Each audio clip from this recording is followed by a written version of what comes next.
Wait, I need the clap. You need the clap. Gave you the clap. I need the clap like the back end. I don't know what I was trying to say there. I don't know. Nobody cares. Nobody cares what we say. Okay. Nobody watches this show. No, I'm not. Welcome everybody to another episode of Midnight Movie Distilleries, Finishing the Bottle. I'm one of your hosts, Logan Lynch. I think I'm another host, Warwick Price. I'm pretty sure I'm Lon Black. I'm not positive. I'm just pretty sure. I'll give it a 78%. Or 110 proof. Or 110. You know, that may have been why this past series has gone a little off rail. I like it. It may have off been rail or off the rail? both. Okay. Off rail because that's the mood. Off the rail would have been proper. So it should be significant as so many of you have obviously watched every single one of our episodes. Every single one. Typically. Religiously.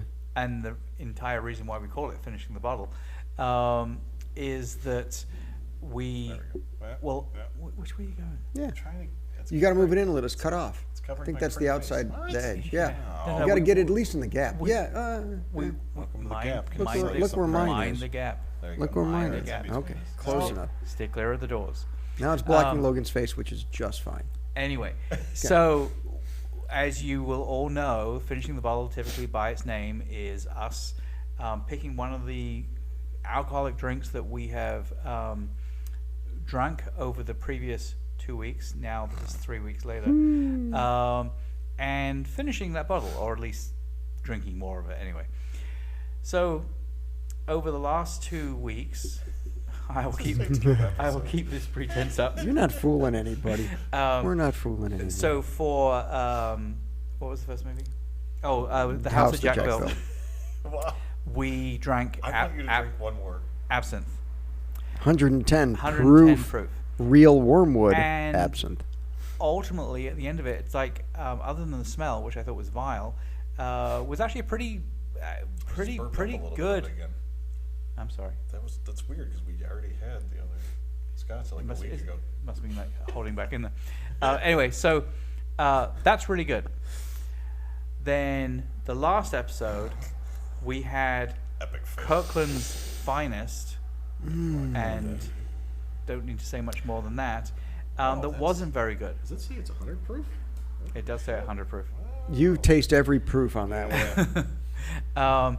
So typically, what we would be typically drinking in this particular episode would be the absinthe.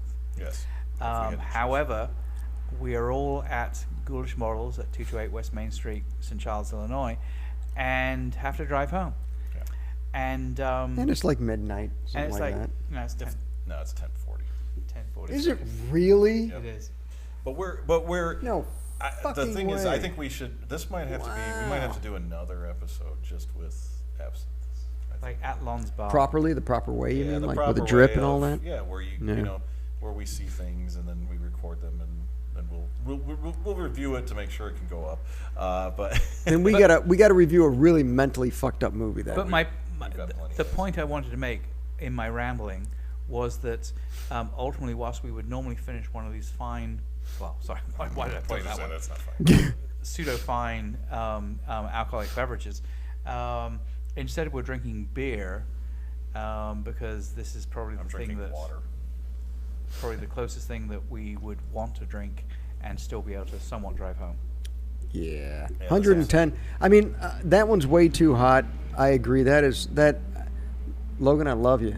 I love you like a brother, but my God. I took a chance. I love that you took a chance. I love that you got something. I love that it was a palate. I love the taste, the test. So you love the taste? No. It was a good color.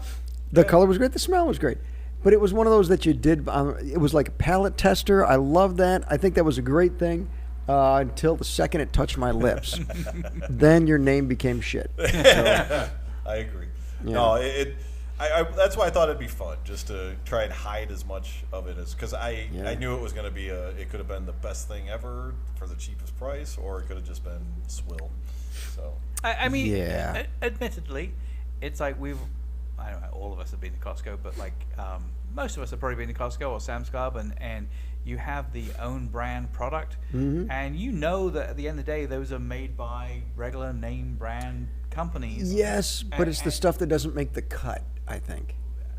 I think sometimes is the word. I think there are certain food products where, like, I think the Kirkland brand, like mashed potatoes, like freaking amazing. Sure. But sometimes you're it works, sometimes it works, sometimes it doesn't.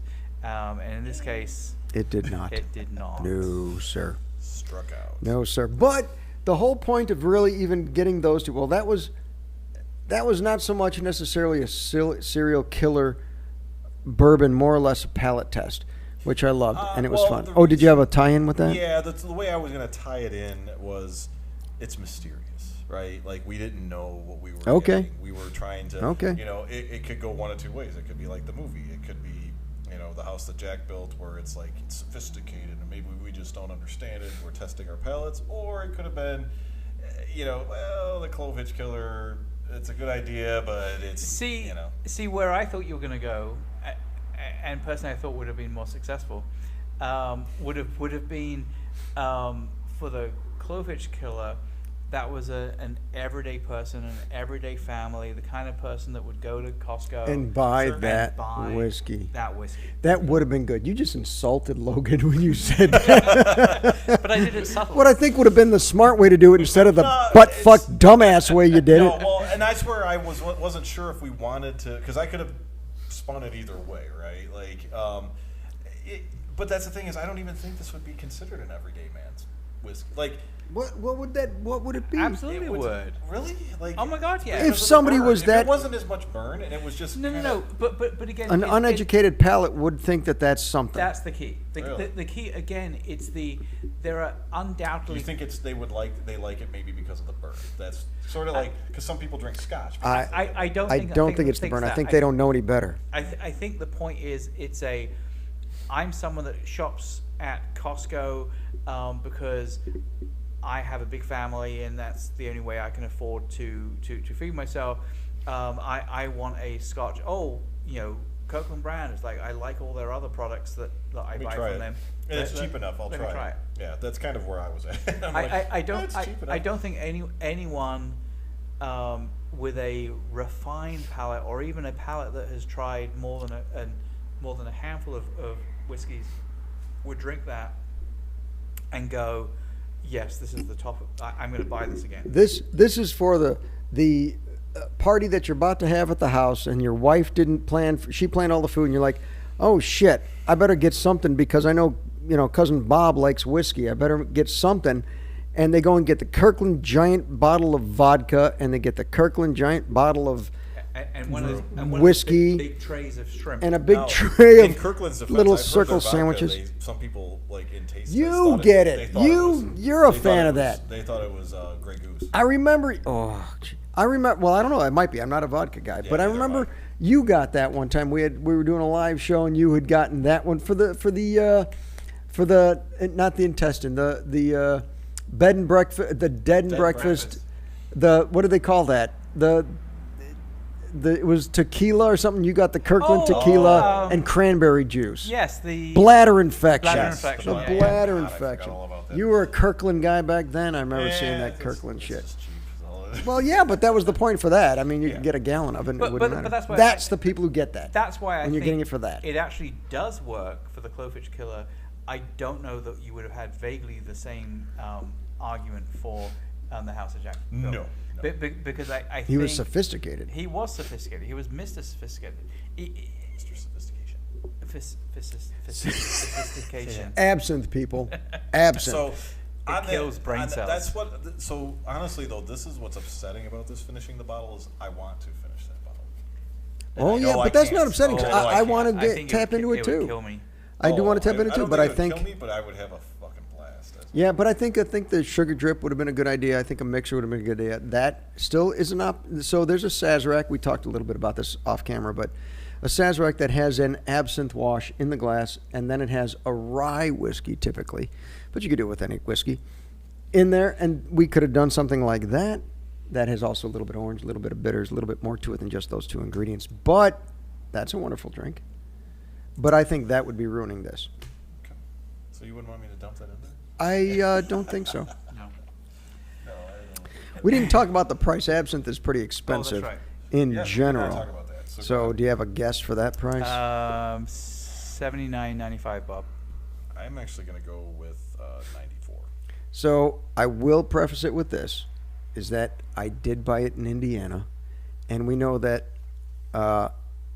Indiana people The value don't of the pay dollar in Indiana is less. is than it is less. anywhere else I'm in the going world. to change my guess. than anywhere else. So it's actually less expensive than you might think if you're thinking Illinois prices. Okay. $54.95. I was going to go with 68. $70. You won that one.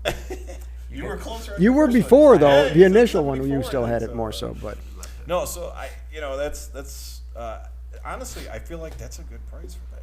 well, sure, because it's also 110 and it's got the real wormwood in it. Yes, It's yeah. not. That was always the thing that always drove me nuts. Was I'm like, I want to see it. I want to taste it with the wormwood. I didn't Let get me see much how of much. a Can I borrow your difference. glasses here? course. I want to see how much wormwood it's got. That's probably won't help you. Oh my God!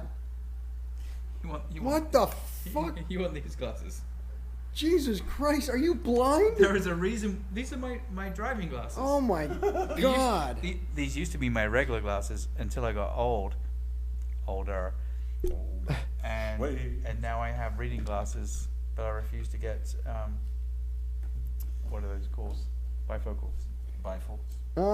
I like the way they throw names around on this label because they're talking about how Absinthe, the drink of artists Yep. like Picasso, Van Gogh, Toulouse-Lautrec, and of course Oscar Wilde. Yes. Like, wow, just drop some names in there, why don't you? None of them, like, Now, if they were around during Right. the time, I would say for sure. legendary and notorious botanical wormwood. Notorious. But they don't say how much is in there. They just say, just simply that it's 110 proof. Sure. My So God. so Mr. Cocktail over here, is absinthe, other than the Sazerac that you just mentioned, Yep. is absinthe used in any other cocktails, or is it generally Oh, always yes, no, something no. that you drink neat? No. It's actually in quite a few cocktails, but they're the cocktails that you don't normally get around in the States, Okay. right? Yeah. They do a lot of things with absinthe, and it's drank. I was going to say it's not always a mixer; it's on its own, mostly. But it's also the tiny little glasses, not like a big glass like we do. They do like, Like shot Oh, glass. yeah, yeah. not Yeah. even, like these tall, skinny, fancy glasses. Oh, Because they just let it drip over the sugar cube until you get it in there, and then enough in your glass, and then you turn off the spigot. And I I almost wish I would have known that you were doing this, because then I would have brought the cubes and we could just, I would have. It's kind of fun to do, because you Sure. don't do that with Sure. a drink, right? Like No. you're just going a little of this, and then you stir it up and drink, right? Are you supposed to let the because obviously the nature of you pouring liquid, most of the liquid's just going to not necessarily hit the sugar and No. or Be- does it like dissolve There's a straight away? no. So- There's a drip for Yeah. it. So it's a big decanter with little spigots off the side. There's typically like 4 Wow. spigots, Yeah. and you put this spoon. Where's the spoon? You take this Lay spoon, it across the top of the right? There's a glass. spoon that comes with it. You want to get that other camera angle for me here? Ooh. You flipped it. Get back Oh, to it. yeah. There you go. There you go. So that spoon right there has got all these holes in it. That goes across the top of your glass. You rest a sugar cube on that, and then there's the drip on there that comes down off the spigot. You just open up barely, just so it drips one at a time. Doop, doop, and that drips on the sugar cube, and slowly dissolves it. It's a project. I mean, you do this and you sit, and then you sit back and talk for a while, because it's going to take a while for the dripping to fill your glass. But Is that where every the furry drip. comes from? Because by the time you waited that long, you just go. Yeah, right. just swig it? You need to at that point, but that's just it. It's supposed to be an event. It's supposed to be part of the culture. You let it drip and you socialize while you're letting it drip, and then you can enjoy your drink maybe while another one's dripping. I don't know, but the point is that every drop hits the sugar cube and dissolves through it and goes down, and you keep dripping until your glass is full. The sugar cube is gone. Wow. Yeah, it's a whole process. What do they call it? The luge? The luge. Why do they call it the luge? Isn't that like an Olympic sport? Oh, jeez. Well, this could be considered an Olympic sport. For how long you have to wait for the damn thing. Yeah, I think so. Yeah. Like 4 years Now, between one drink Like and the this, next. like this. you could drink it like an American, and you just put a sugar cube in a glass, pour some in there, and stir it up. Oh, is that? No. That's the. That's an American way to do It it. makes you feel. That's the thing is Alive? No, Is no. that It what just, no, it just makes you feel sophisticated doing that process. I Mr. think. Sophistication. Yeah, coincidence. But I know when I was doing it, the first time I did it, because I think I had 2 glasses of it that night, and the first time I did it, I was like, okay, but I think I was Americanizing it because I was like quickly like just dumping it on there, like waiting for that's not all the sugar. Because Americans aren't very patient. Correct. Then the second time, I think because I had a little bit more, I think I had that drink, then I had some other drinks, and then I went and drank some more of it. And that time, I'm like, I'm going to take my time with this. And then I just kind of, I didn't have the dripper at that point, but I did just kind of pour a little bit on it, let it dissolve a little bit, Yep. Honestly, that second drink, it could have been because I already had some, and I had a little, but that one seemed more worth it. If that makes sense, And that's the one I think after that I started seeing candy bars for fan blades and things like that. But that was but that could have been the other alcohol as well. You just said it could have. So that's what I think is what happened was the first one I didn't get a buzz off of. The second one, the second drinks I was drinking may have got me closer to the buzz, and I think that third one pushed me over that edge. Now that didn't have wormwood, so I don't know if maybe it was just me thinking that, but I blatantly remember thinking Snickers bars looking at my fan blades. So like it seemed real, but I wasn't like so out of it. I wasn't like no, I was just like I'm telling the wife, I'm like babe, why are our fan blades looking like Snickers? Like it was just kind of a weird like something's not right here feeling, but I didn't see the green berry, so that was a little upsetting. Well, there's something sitting on my shoulder right now, but right. Because I think they only call it the green fairy because the absinthe itself is a green color.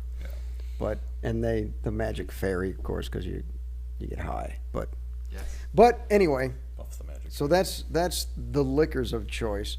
What about the movies? What about these movies? I will say, you didn't really like either of them. I didn't really like either of them. You're a serial killer guy. Let me. You like the serial killer and lore I've killed 60 people. Mental. 61. Soon to be 62. Yes. Wait a second. So, yeah, it's funny when my wife and I first met. She at one point obviously she came into my bedroom, and I had like Warwick. 3 or 4. I know. Where's this going? He had like 3 or 4 books all about serial killers on my shelf. I am fascinated by serial killers. And she still married you. And she still married me. Idiot. Exactly, pretty much. But so again, I like the concept of both movies. I just thought that the House of Jack built was just way too long, and I would have preferred. And again, as I think I said in that episode, I like the kills, and obviously it could be totally argued that if you just had a movie with just the kills, then you have Saw or or a multitude of other movies that are just kills. So I guess I get what they were trying to do, to try and make it almost a little bit more like American Psycho in terms of it's just a little bit more upper class and as we've said, like artistic. But I would watch American Psycho every single day of the week. Because that had some more fun and fascination to it. Right. I think the House that Jack built had that fascination to it. The only downfall, and I shouldn't say the only, the biggest downfall for me for that was the length. Yeah. Because it did drag out after, like, I got it. And I was interested in seeing the path of his kills and how his mind talked himself into the kills and the way he justified it with the art. But he droned on about it for so long. It was like almost like he was trying to prove to himself that he was sophisticated. Right. And he was trying to just convince himself of the art, that he was a great artist, instead of showing more of the frustration that he had of being such an introvert and trying to fit into society and practicing smiles in the mirror because he couldn't smile on his own. Because that to me sounds more like serial killer stuff. Right. That's more psychotic. But the simple fact that he was almost emotionless, even when he was angry enough to smash the model house that he was building, his face had no expression. There were parts of the movie he did have facial expression, but for the most part he didn't. So I mean, it's one of these weird things where, and we touched on it a little bit, I think almost more in the second movie, but so he bought this land, in the middle of nowhere. Again, he mysteriously has this money from undisclosed sources. He mentioned before that it was an inheritance, but that's all I mentioned. But so you buy this land in the middle of nowhere. Absinthe people. And yet, like, why not just build the house and then not be around people? You never really got to really see, like, why was he picking those people? Normally most serial killers, they have an MO. I mean, it was like they have I'm ridding the world of prostitutes is a big one. He did. I think his MO was that he was ridding the world of stupid people. Right, but he didn't know they were stupid until he started talking to them. And that's how he determined then that he was going to kill them. Yeah, right? I guess. I do think so. I think. Yeah, if you want to go that route of ridding the world of stupid people, Uma Thurman got into a truck with some guy she didn't know. Right, Stupid. and then literally called him out to say, "Hey, if you were a serial killer, you could kill me right now." Yeah, you could. What a dumbass! This thing, it would make do a lot of damage. Like, fucking retard. But yeah, or whatever they call them nowadays. But yeah, so, you can't call them. So there's that. Now, I'm trying to think of all the different kills. So it's like, okay, well, he's got that. Now you've got the woman on the side of the road. Yep. Right. You could just say, well, she was stupid for walking on the side of the road in the middle of the night. Right. But that was more impulsive, I think, too. Yeah, but it was impulsive. But he's also like, I can't pass up this opportunity. Right. Right. So that's two. Now, Simple, I felt like, he's just thought she was stupid. Obviously, she was somewhat smart enough to figure things out. But I think she was one of the dumbest of all. Yeah, but she was smart enough. That's what I liked about that, was she was the dumbest one of all, but she still figured out who he was.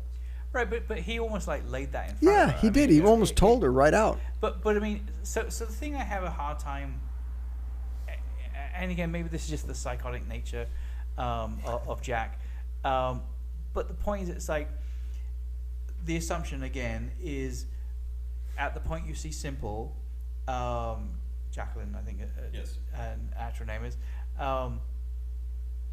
He's clearly had a relationship with her.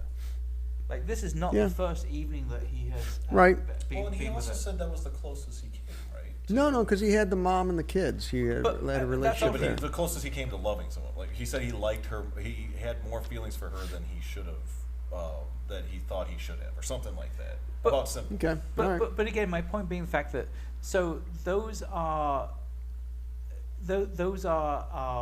times that have happened over, like, weeks, months. So do you think that he is, like, with the family, for instance, like, do you think that was a calculated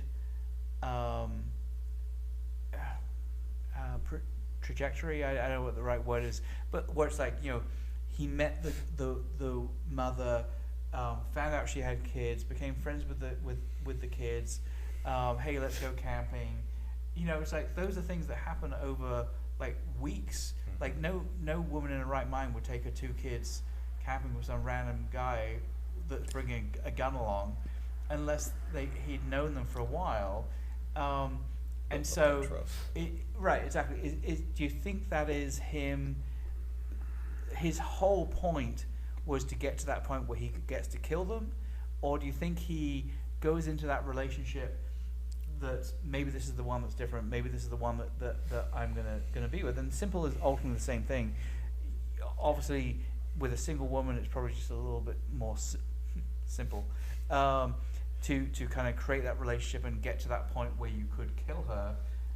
But I think it was an experiment. I think after a while, when he was getting comfortable with the killing, when he was planning them out, it was always to do something different because it was art to him. So he's like, okay, well, I already created this kind of art. Let me try to create a different piece of art. And that's when he was like talking about the family. So I think that was a planned thing from the beginning. He never really had any feelings for any of them.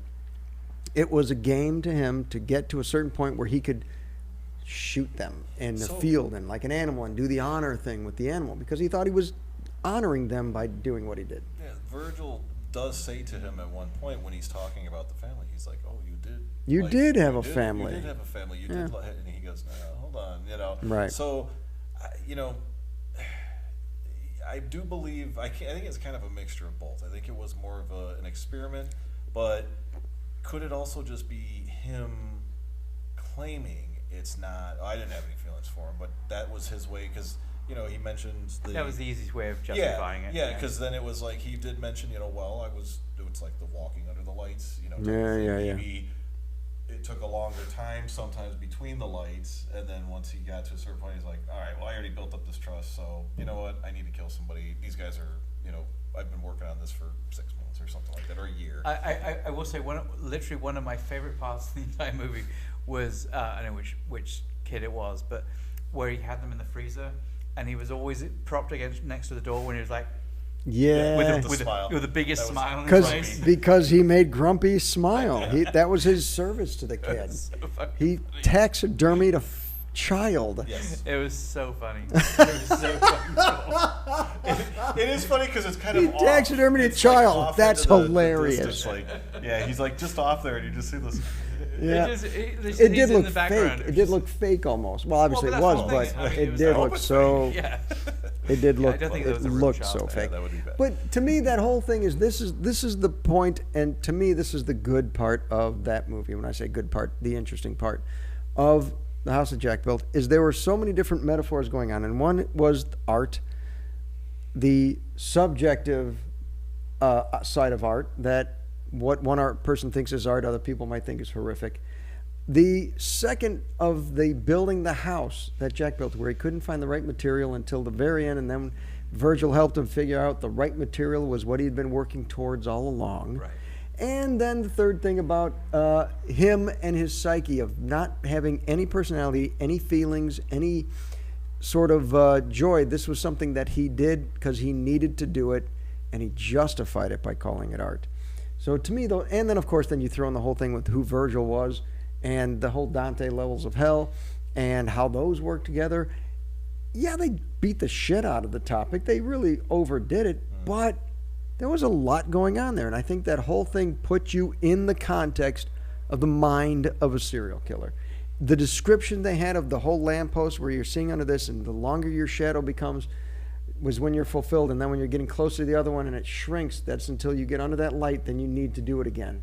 I think I was falling asleep at that point. Well, you could have been. I felt like I said twice at that point. It was a very good analogy. But that was a great analogy because to me, I'm like, that makes sense to me. That now I understand why a serial killer might do that kind of thing if they were inclined to do so. Yeah. I mean, I get it. And as we said in the episode, I thought Matt Dillon was like phenomenal. I think Matt Dillon is like, again, like just awesome. I did want him to say at one point though, this guy's like in court and is farting. Because I always, for whatever reason, something about Mary just sticks in my head. You jump back to that? Well, I mean, he was good in that too. Yeah, I could have gone all the way back to the Outsiders. Outsiders. Yeah. but no, I think he did. I think he did a great job. That's the nice thing is the killers in these movies, I think, did good jobs. Yeah. I thought Dylan McDermott. I said I think he was phenomenal in the movie. Yeah. Now the Tyler in Clovehitch killer was. At first, you're just like, how can he be this stupid? But then it's like, no, that's his character. But then you can tell it's still eating away at him, right? I think he did a decent job. But yeah, some of the people in the house that Jack built, like, is it his interpretation of them? Maybe, you notice how he cuts out all the other parts of. Well, here I'll show you how I kind of lovey-dovey picked up a phone and talked to this girl for a few minutes, but then not even 30 seconds later, he's stupid and making fun of her. It's like, is it because think about who's telling you the story? Exactly. Yeah. It's right. Jack. I got a reputation. No. Yep. Now, one thing I did notice, I should have paid a little more attention to. I don't think he screams at the end when he falls. He does what? I don't think he screams. He just hangs there for a second, looks up, and he's like, fuck it. And just at the end when he fell into hell. Yeah. No, he didn't. No, so I don't think he did to me, either. that's just him accepting fate, and just shows how much of a crazed individual he was. He's like, all right, I'm dying, and I don't give a shit. But do you think? I mean, as we said before, I mean, that all happened at the point that he was dying. is the crawling out attempt him awakening, and the falling is basically this is where you belong. I'm dead. I think it's more psychology. So it's like literally the last few minutes of him being alive. And I don't know, as we know, I was about to say, but maybe not everybody knows. But there's a theory that when you're dying, you go through your last 30 seconds of life as you're dying, and it's your whole life flashing before your eyes or whatever that people consider heaven or hell or whatever. But really, that time's extended. So your brain is racing through this stuff, and it seems like it's forever, but really it's only 30 seconds long. So I think that whole dream of him going down, or dream or whatever, of him going down into hell and being led by Dante, or by Virgil through Dante's levels of hell, was his last 30 seconds. It just dragged on because it went faster in his head than it did in real time. So I think by the end of it, when he fell in, was him actually dying, the last bit of his life leaving. I think, too, that him trying to get over there just shows how self-centered he was. He was doing that as a, you know what, you want me to go to hell, but I'm going to try and go to heaven anyway, just to see if I can. Because why not? Give it a try, sure. And Virgil warned him, hey, nobody's ever made it across. And he's like, I'll fucking do it. Yeah, but who's going to go like, oh, well, like if nobody else made it, I won't try and jump into hell. No. Yeah, he took that as like a challenge. Because what did he have to lose? Right. What does he have to lose? You just try it anyway. So that's House of Jack Bill. Good ad. Good ad. What movie was it?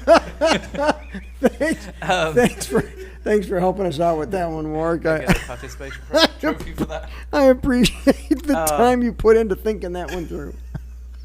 I just want to be clear that I was in the same time zone. All right, I'm moving this thing. It's funny. Anyway, so that's funny. You want to move on to the other movie? Because the other movie's not better.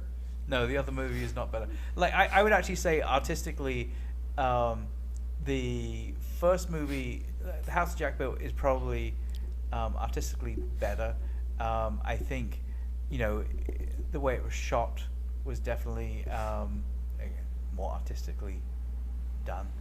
I thought the Clovehitch killer was just very simple. It was simple, run of the mill. It was, but that was one of those mainstream movies. I felt that way until the sun comes in. See, I don't know. I then I thought, oh wow, and then they could have just continued on, but I liked how then they went back and showed, because then it's like, but now that part could have been shortened probably, I think. So to me, the only way that the sun coming in would have been that like changing moment is if the sun joined in. Is if all of a sudden the sun's like, taking up the mantle, I like this as well. To me, it became just so. It wouldn't be the barrel of the gun coming in; it'd be his. Wow! Wow! Watch out, Dad! It's loaded. I was just cleaning it; it went off. But see, the difference there is that his dad was very charismatic. Yeah. And this kid was like a wet blanket. Can I tell you a joke? Sure. I would love it if you told me a joke. I heard this joke today. The house that Jack built. No, I'm just kidding. No. So there's a guy about to get a rectal exam, and so he's in the waiting room, and he's like bent over the table, and he's got his like pants down, and like he's all displayed, and the doctor comes in and he's like, Kevin, erection down, and the patient's like, my name's not Kevin. He goes, no, my name's Kevin. Sorry. Wow. Anyway. All right. Thanks for coming, everybody. Well. Oh, no, we're not done. It was only 34 minutes. Damn it. You can't push people off like that. People love. You, them or you? People love us. All right. Okay. What else? This was a weird series. Yeah, but that's what we were trying to shoot for. I was going to say, I thought the same way. Like I said, you guys are more into the serial killer thing than I am. I thought the House that Jack Built was a good one to choose because it was more topical and it was a little bit drawn out, but it still had some great points to make. Sure. I shouldn't say great points to make. It had great insight to certain things to me, like the whole shadow thing and everything. So to me, that made the movie worth it. I did think it was bad the first time I saw it. I thought, because it was so drawn out, so lengthy, that could have saved it if they just cut that down to the more serious points. But I get it. They wanted to, this director was a bit of a sociopath himself, so he wants to talk about everything. But I saw that one, and then I saw Clovehitch. And Clovehitch was boring in comparison because there was no shock. There was no, I know boring because you're thinking, wait a minute, that was the longest drawn out, boring, no soundtrack kind of, but that's not the point. I think the point, there was more shock, there was more insight, there was more depth to House That Jack Built than there was the Clovehitch Killer. One other thing I thought was interesting with House That Jack Built was, and now I'm going to reveal that Lon and I watch Yellowstone. Was the very first kill, the Uma Thurman kill, yep. where he pushes the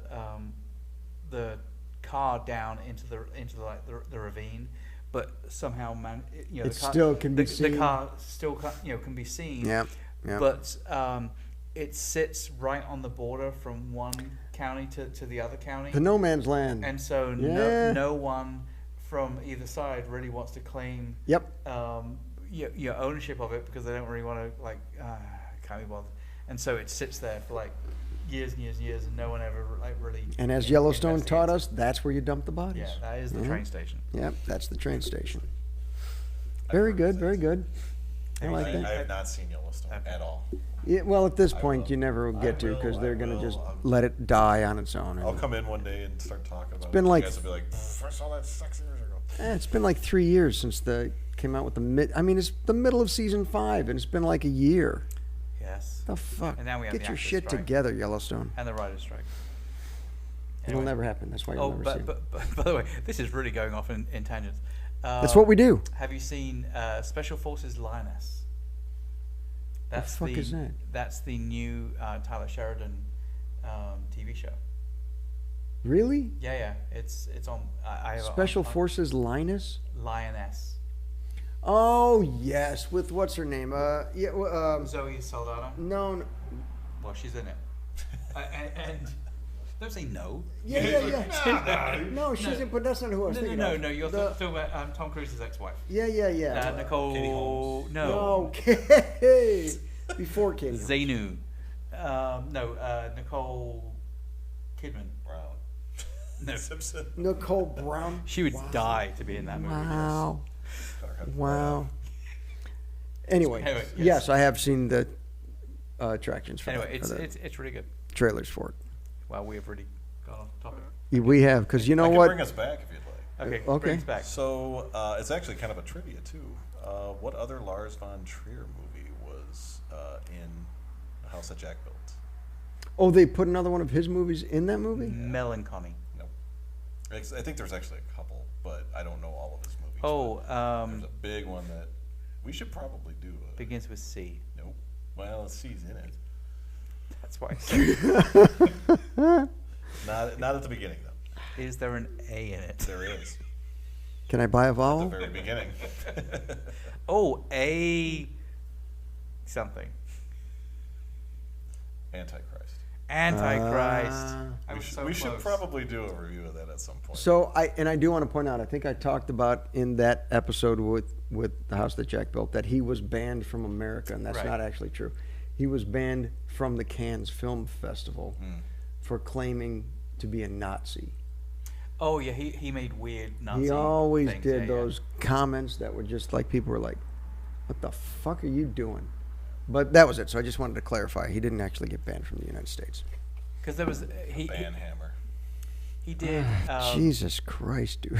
He did 2 other movies that were set in America, and so they're known Was one of them a Disney movie? as his American trilogy. Anyway, just There you go. thought I'd add that out there. Well, we're really kind of like Yeah, I think we're pushing. scraping the We are. Let's the just barrel end bit. it. Let's just This end is it. what happens when we can't drink like we want to. Yeah, I think that is a part of the problem here is we've had to switch to beer, and even that I'm just kind of like, Well, and also normally every episode that we've done, every pairing we've done, I think there's been at least one of the episodes where one of us at least has like gone, oh my god, like this is really This good. is really good. I gotta go on this. Can't wait. I can keep talking about this. Yep. And that has like spurned conversation between us. Yep. I agree. And I just don't think that's the case. Although you guys still gave it one of them a 3. Can't remember which one it was now. But. So let me pose this to our avid viewer. Thank you for catching that, by the way. Let's hear some thoughts. I want to get everybody's thoughts on this. Movies and bourbons. We do this because we want you to join us. We want you to actually partake with us. We want you to tell us your favorite whiskeys, bourbons, liquor, whatever, beer even. And we want to know your favorite movies. And hey, do you have idea for a pairing with a movie? Let us hear it. We'd love to hear it. We want this to be a group thing. And you know what? If it's interesting enough, maybe. Maybe you Way could, to kill the idea. you could be a 4th person on this team. We've had guests before. We have, but our fans are psychotic. I don't want a psychotic fan Especially up here that with Kyle. us. Fuck you, Kyle. Honestly, you're dead. I don't know Kyle. Dead to me. Anyway, but we want you to come in and be a part of this as well. Yes. Come to the live shows. Come to the. And when is our next live show? Oh Jesus Christ! We do have to figure that out. We would love to do a live show. It's a timing issue. Is. So a good portion of us here are involved in the Halloween seasonal industry. We get busy in October. We get very busy in October. So September is already practically upon us. But August is leaving in fact, by the time you see this, August is pretty much over. Yeah. So we got to come up with a live show in maybe September. It'd have to be early September. Yeah, right? like the first or second weekend. Because by the mid-September, I'm full on Monster Purge. Yep. So monsterpurge.com, by the way. Monsterpurge.com. Tickets on sale now. Yeah, we need to work that out. So we'll figure it out. Let us hear your comments, please. Unless you're Kyle, please.